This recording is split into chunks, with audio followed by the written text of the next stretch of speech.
Hey there everybody, it's Mark Curley. I'm back with another How to Draw video.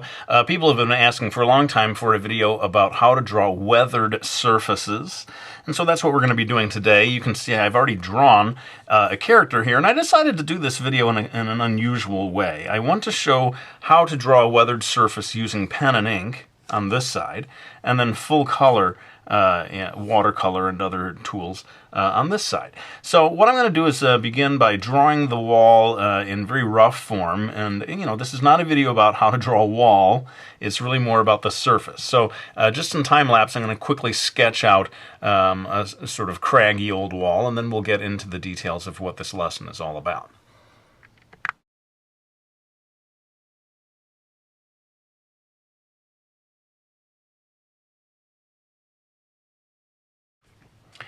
Okay, so I didn't want to go too much further with that, but you can see basically I've put in a wall back here, and my idea is to have two broken, sort of exposed surfaces here, where you're going to see the brickwork underneath.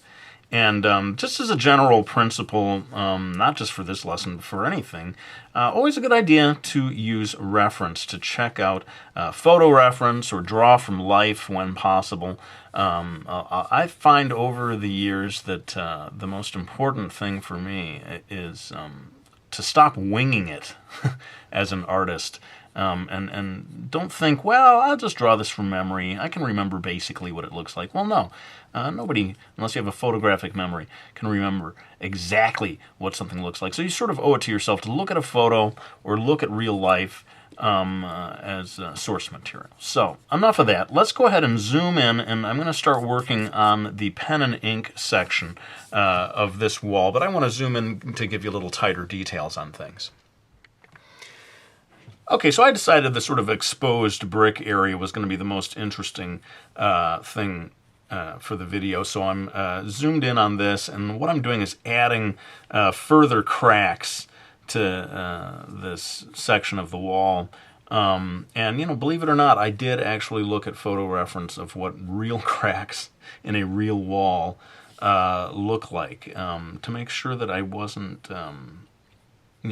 overdoing it or underdoing it, trying to keep things realistic. Now, like I said, this is mainly going to be pen and ink. In fact, it's going to be entirely pen and ink over on this section.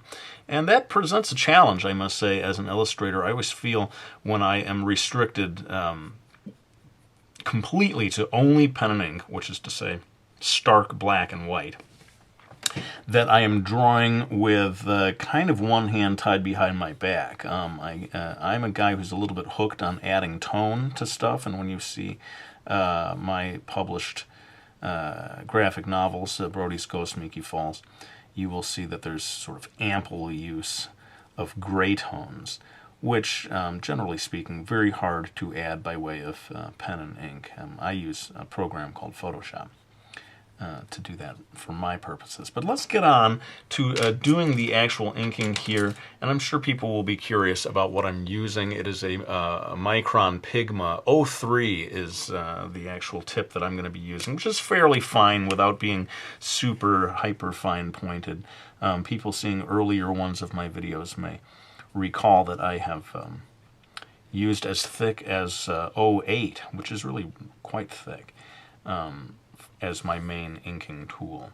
One of the nice things about doing a weathered surface like this, especially for those of you, and I've heard people say, I find it very hard to control my hand and make really smooth lines. Well, that actually will help you when you draw a weathered surface, because you want it to be shaky. I mean, sometimes I will almost deliberately see what I'm doing there, cause my hand to shake a little bit uncontrollably to create an exaggerated line. So actually, for people who have that problem of not being able to draw super smooth lines, maybe you want to always be drawing weathered surfaces. That's your way out of it. People say, hey man, your lines are never straight. And you're like, dude, that is an artistic choice. Will you just get with it?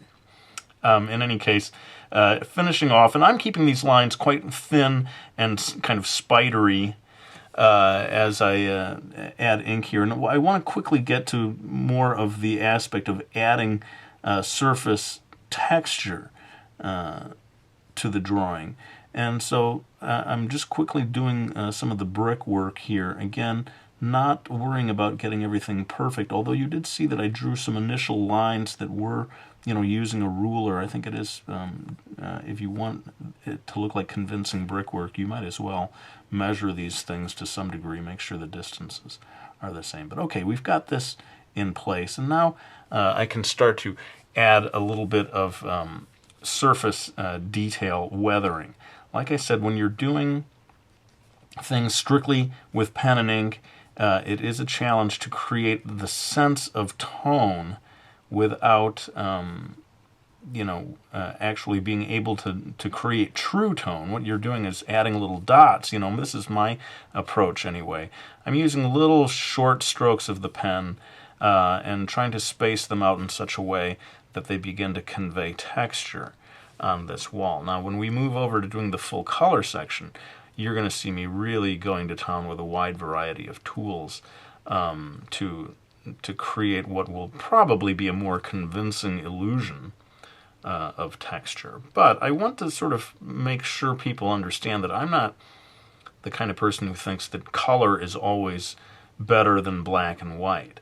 A lot of really beautiful illustrating is done entirely in black and white, and indeed just with this pen and ink approach.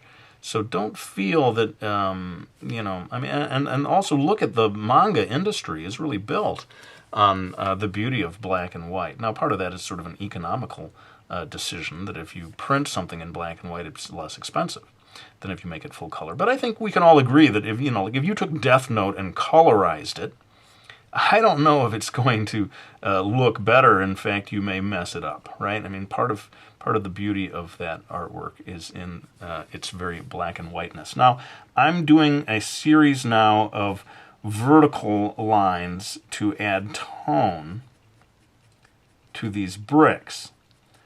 I would not say that I am attempting to create texture at this stage on these bricks. This is really more just adding tone. Now notice as I add these vertical lines, it's kind of beginning to obscure the actual lines between the bricks, making it a little harder to see that brick pattern. So I'm going to go back in now and add a little more thickness to the lines down here to make sure that that still pops and is readable as brickwork. And now, like I said a moment ago, that this is mainly just tone. Now we can get into the realm of adding little extra lines here and there that begin to convey weathering on these bricks. And indeed, the whole process of creating a weathered surface is, for me anyway, as long as I'm doing pen and ink, going to come down to short strokes of the pen like this, or dots even. I've seen people do incredible illustrations that are composed entirely of dots. I'm going to move over to do one more section of the pen and ink, but then I want to pretty quickly move on to the color part of this video, because there's going to be a lot more to talk about in that section. But let's do just a little more pen and ink work. All right, so I'm just going to quickly show you a couple of things here in which I add a technique that I love to use for weathered surfaces. Now, I'm imagining that they're sort of bolts or nails hammered into the walls, or hammered into this wall at regular intervals.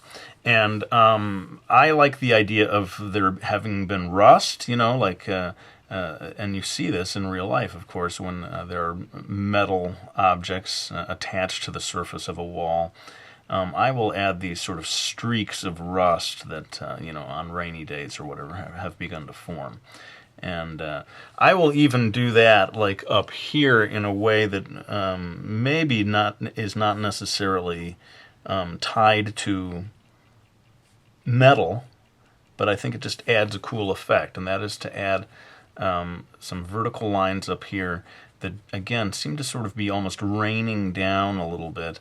I think it is, based on my observations of what happens to real walls in real life. Or maybe it just looks cool. I hope it looks cool.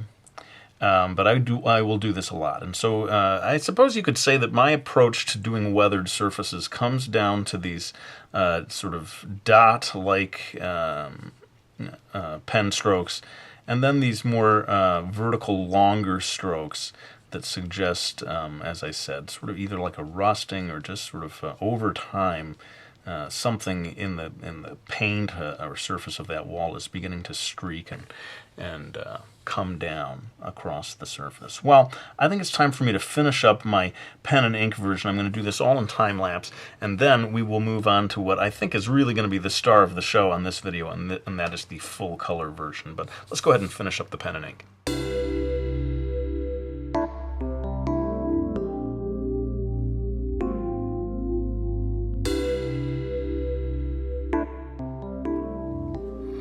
Alright, so I've moved over to the section that I'm going to color in here. I'm using watercolors, and I'm going to begin by doing something quite simple. So simple, in fact, I'll just do it all in time-lapse. I'm going to put down what we call a wash, a simple, very light layer of color, and that will give us something to build on. So let's get to it.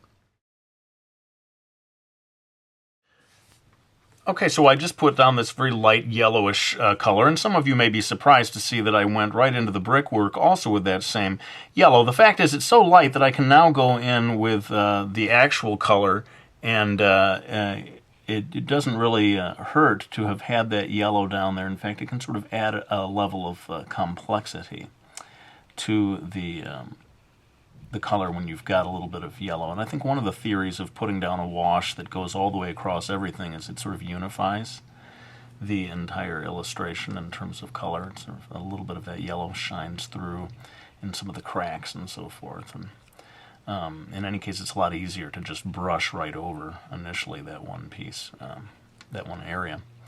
But I'm going to go ahead and zoom in just a little more because I feel like we're maybe still at too much of a remove for you to see the details of the brushwork and so forth. So let's go ahead and refocus the camera. Okay, so now what I'm going to do is go in with a slightly darker but still kind of washed out color to begin adding slightly different bits of color throughout the wall. And the more of this you do, the more solid your surface will eventually look. And there's not a whole lot of rhyme or reason to it. I'm just sort of going in and, you know, trying to get the illusion of randomness. Oddly enough, it can be a challenge to make something truly random as it is in nature. And you have to kind of work at it to get the dots to be spaced in such a way that they appear random and that it's kind of pleasing to the eye. Now, another thing that you can do is vary the types of color that are going into the paint. Okay, so far I've got a sort of a reddish brownish thing going on here. I'm going to change now and try to mix up just a little tint of green to see what happens in terms of adding variety to the mix of color. Okay, and see, look, I'm even dabbing it off with my fingers. I'm into it, man. I use the whole body when I paint. I eat, drink, and breathe art, man. And it's funny that actually you can get away with using your fingers sometimes to manipulate the paint. Another trick is to grab a piece of tissue and dab things off if you feel like it's too dark. But again, I think the idea of adding a variety of colors without going too like rainbow colory is just adds to the feeling of depth. Now, you know that when I was doing the black and white version in ink, I was adding considerably more darkness of tone toward the bottom, and so I want to do the same thing over here, only this time it's mainly going to be by way of watercolor rather than by way of ink. And the part of why I wanted to do this video is I just wanted to see for myself, what does it look like when half of the video, or half of the illustration is done with ink and half of it is done with watercolor, because each one, you know, you sort of behave in a different way as an artist when you are working in those two different media, right? Media, it's not mediums. Those two different media. I'm like the only person who thinks that's funny. Everyone was like, okay, yeah, Mark, all right, the plural of medium. I get it. In any case, I want to now switch to a smaller brush. Give me a second.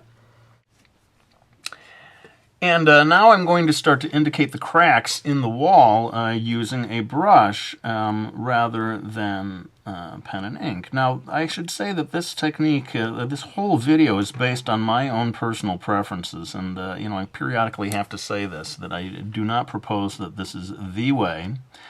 Or even a very good or standard accepted way of doing this. I think especially with coloring, everybody kind of finds their own way. And this is my approach when I know that I'm going to be doing something full color, is to get the color down first before I add final ink. And the theory, people have been watching my videos, you've heard me say this before, but the theory is to me that if I have the color first, then I can decide what needs to be inked and what doesn't need to be inked. If I do it all in ink first and then add color, it becomes to me like a coloring book page. I'm tempted to work everything out in ink, and then the color becomes an afterthought. Well, I want the color to be an integral part of the illustration and not just this sort of layer that goes on top at the end. And so that's why I start with loose pencil, and then I go in and you know, do these washes of color before coming back in later on and trying to tighten things up with actual inked lines. I'm going to use a slightly darker tone of color here to add shadowing to these bricks, and then maybe also a bit of texture to them. But you can see, you know, that working in watercolor is something that requires patience in terms of building from lights to darks. You don't, as a rule of thumb, you don't want to go in really dark. It's hard to get that, tone it back down, but you can always build on top of it. And now what I'm going to do is just sort of do little dots with the brush to add a bit more texture to these bricks. And sometimes, you know, this is sort of like a grayish, brownish kind of dark color. You can actually just go on to the rest of the wall and use that exact same color for adding texture over here. I hope this is showing up on the video.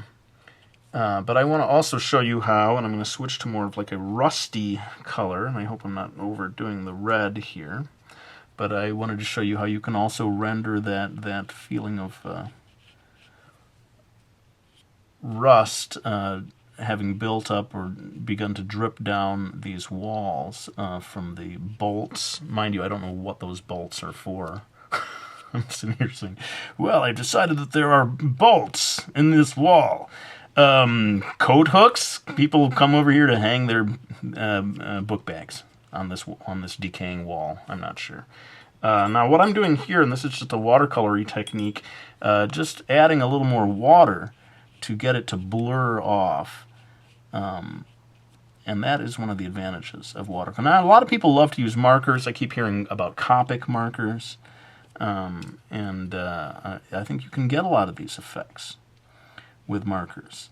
I don't have so much skill with markers. I find that they are kind of unforgiving in terms of getting them to blend. I think there's some people can do amazing stuff with them, though. So that is not, I don't mean to say anything bad about markers, more about my own skills or lack thereof. Now that I feel a little more confident about what's going on here, I can start to add in even darker bits of, you know, scratches, dots, and so forth. And in a second, I've done this in other videos, but I think not everyone has seen every one of my videos, so I'm going to do it again in this one. I'm going to use white gouache to add even more texture to this illustration. But before I do that, I'm going to do just one more thing, and that is to use a little bit of pastel, dry, chalky pastel, certainly not oil pastels, which would be very hard for me to add to this illustration. I'm going to pull out a pastel to add yet more tone to this decaying wall. All right, so here's that piece of sort of chalk-like pastel, and I'm just going to go in here and start very lightly adding a little bit of extra color here and there. Now, these look like lines that I'm adding, but the truth is I'm going to smear this all around. So in a way, I'm just sort of lightly getting it there on the surface to begin with. And then I can come in with my finger and start smearing it around to get what I really want, which is this slightly grainy tone that is possible with these pastels. It has a little bit of a texture to it because it's picking up the texture of the page. Oh, and by the way, this paper that I'm using is smooth Bristol, which is sold in pads at art supply stores here in America. A popular chain is called Michael's. It should be available all over the world. Bristol board. It's really fairly thick paper. Cardstock like kind of quality. But you can see I'm just sort of adding this in, smearing it as I go to get an added layer of depth to this. And now we're finally going to move on to what I think is one of the coolest effects, and that is to use that white gouache to create a sense of little pock marks in the wall. So let me go ahead and pull out my white gouache and we'll get to that part. Okay, so here I have this white gouache, comes in a tube like this, and I often will just take my brush and take straight out of the tube the actual white to do this final effect, and that is to add a little bit of highlights all the way across the whole wall. Now, if let's say the light is coming from the upper left, then all of these white highlights are going to go on the lower right of any little dark, as we said, sort of pockmark that you see on the wall. So I just keep going along and finding any area where we have that sort of lower right-hand surface that can be accentuated. And I hope this is showing up on the camera, but the more of this you do, it's almost kind of miraculous, I dare say. How's that for humility? It is a miracle what I am doing here with mere brush and paint. No, I don't mean to say. Anybody can do this, and if you look around at professional illustrations, you'll see it all over the place.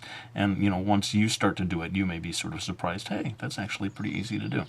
Adding this sense of solidity to the wall. So I'm going all across, especially where it's dark, like right here. You can really see it start to pop, and it feels like it's becoming a real solid surface.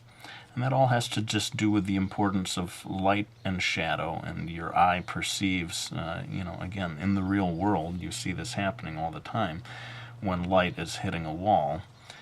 So by capturing that and replicating it in your illustration, you take full advantage of that, and you sort of trick the human eye into seeing this as more and more solid. Well, I think I have put plenty of time into this video. I'm sure it's going to be one of my 20-minute ones at this stage. But what I'm going to do is pull back, and without doing it real time, doing time-lapse, I'm just going to go through and add all of my finishing touches and polish to this side of the illustration in such a way that you can see it and compare to the black and white side, and we'll go ahead and come back after I'm done with that and give you some final words.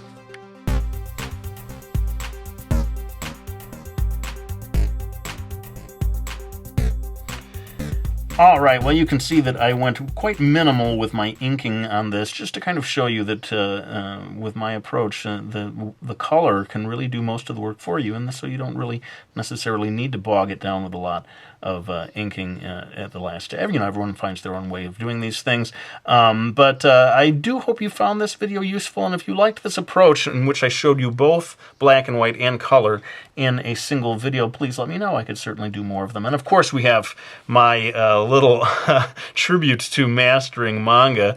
I took this pose from Mastering Manga, my How to Draw Manga book. It's sort of like a chef.